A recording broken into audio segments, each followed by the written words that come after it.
Hi everybody, my name's Nadine and I'm a third year exercise and sports student from Central Queensland University.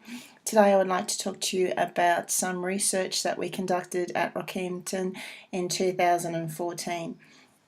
What we were doing is a comparison of active versus passive recovery during a repeat sprint protocol. This is an overview of what I will be talking to you today. Repeat sprint ability is the ability to recover and maintain maximal effort during subsequent sprints where recovery bouts are less than or equal to 30 seconds.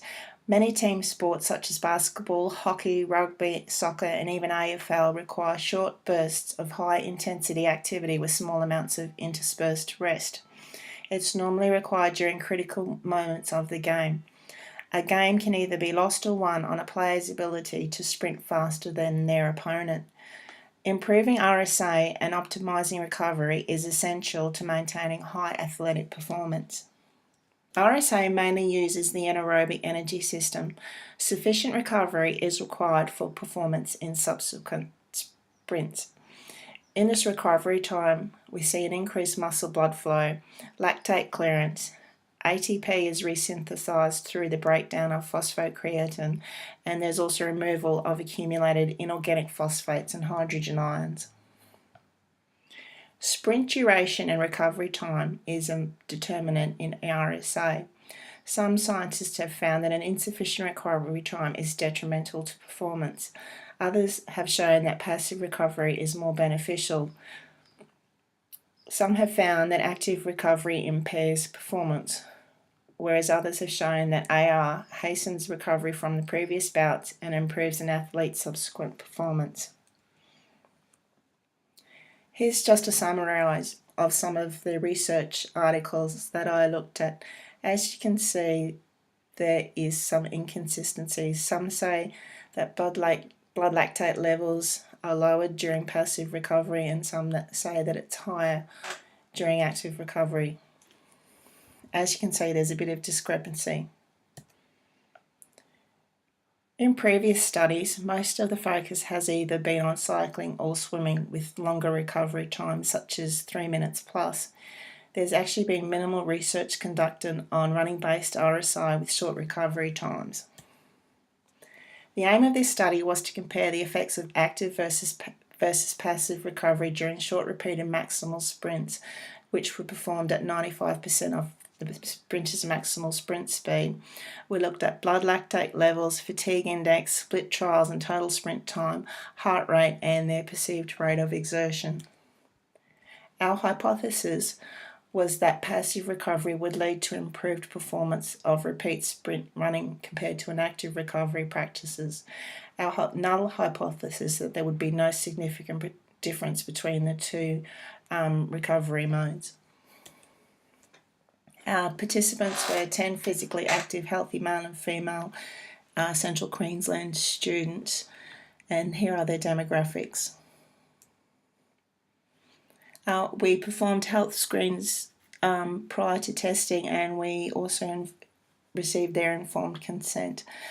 Each participant did a standardised warm-up of 5 minutes of jogging with various leg swings, high knees and pulls, butt kicks and sumo squats, and then they did some jogging at various intensities and then did a practice run. There were two testing conditions involved, an active versus a passive recovery. The choice was randomised.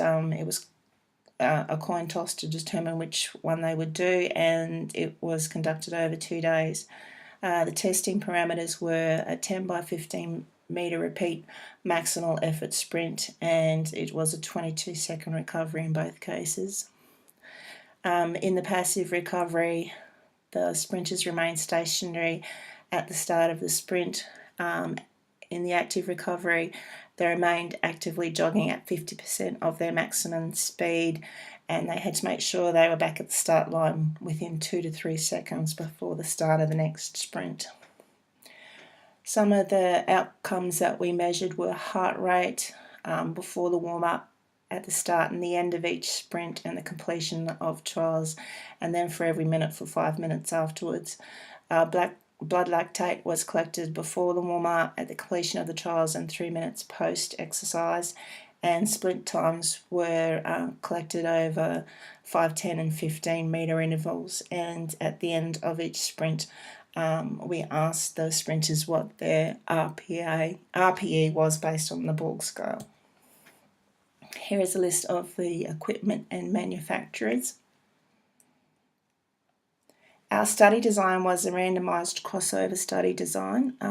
We reported using average, mean and standard deviations, and we used a paired 2 sample of means t-test on all variables. The alpha level was set at 0.05 and the data was analysed using Microsoft Excel. Here is an overview of the results that we obtained. As you can see, we obtained significant differences for post-sprint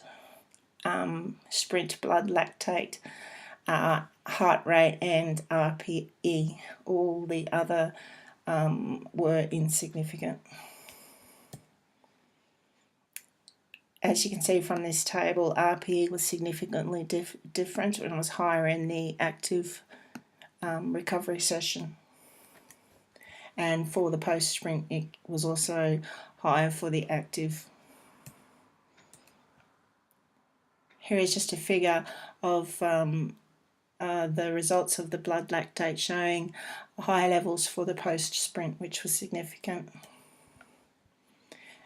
As can be seen from this table, we did not have any significant differences for average sprint time or split trials. And also for the fatigue index, there was no significance as well. We did find significance for heart rate. In this study, our hypothesis was not supported. We found significant differences in blood lactates, post-sprint heart rate and for RPE, and no significant differences in sprint performance or fatigue index. Mean heart rate was significantly higher in the active recovery than in passive recovery. A higher heart rate normally leads to higher muscle blood flow, and this increased delivery of oxygen to the muscles, therefore allowing for better resynthesis of phosphocreatine and removal of the cellular waste products. We found that the 22 seconds recovery was probably not long enough to restore the metabolic environment to normal, and as a result sprint times during successive sprints were compromised. They did not improve, and there was also an increase in the post-lactate levels. Similar net lactate production was recorded for both active and passive in Greco's study, which is consistent with this study except for the post-lactate level. Researchers found short periods of high-intensity exercise increases blood lactate, and we saw this by comparing the warm-up to post-sprint in both passive and active, and it improved. Blood lactate increased for the post-sprint, and this accumulates during anaerobic work and leads to increased acidity of the blood in the muscles. We did find a lack of research studies comparing RPE with active and passive recoveries. In our study, RPE was higher for active. It was perceived that it took greater effort to produce similar split times when an active recovery was utilised. We found the effects of active recovery to increase RPE, blood lactate and heart rate. We found an insufficient recovery time for metabolic processes to be restored to homeostasis to ensure optimal performance. There were some limitations to this study. Some participants were involved in other testing and did not have a rest between trials.